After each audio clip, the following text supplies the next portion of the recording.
বন্ধুরা সবাই কেমন আছো? আশা করি সবাই ভালো আছো। দুপুরবেলা কী করলাম, দুপুরবেলা কিন্তু আমি তাঁতের ঘরে চলে এসেছি তাঁত বুনানোর জন্য। দেখতে পাচ্ছেন কত সুন্দর করে মেশিন চলছে।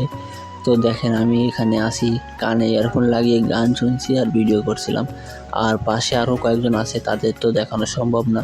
তো দেখেন কত সুন্দর লুঙ্গি। আপনারা যারা লুঙ্গি কিনতে চান আমার সাথে যোগাযোগ করতে পারেন। আমার মেসেঞ্জারে যোগাযোগ করলেই লুঙ্গি কিনতে পারবেন। তো লুঙ্গি বুনানো শেষ করে তো ফাইনালি কিন্তু বাড়ির দিকে রওনা দেব। তো বেরিয়ে পড়লাম কিন্তু তাঁতের ঘর থেকে। বেরিয়ে পড়ে দেখেন আশেপাশে কত সুন্দর পরিবেশ।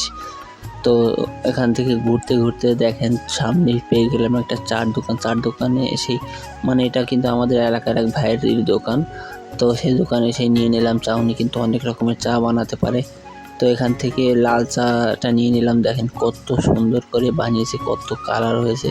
তো এখানে দুপুরবেলা চাটা খেয়ে তারপরে কিন্তু এখানে খাচ্ছিলাম টুকটাক ভাঙাচোরা চমক দিয়ে। অবশেষে কিন্তু চা মা খেয়ে বাসার দিকে চলে যাচ্ছি। সবাইকে জানাই আল্লাহ হাফেজ।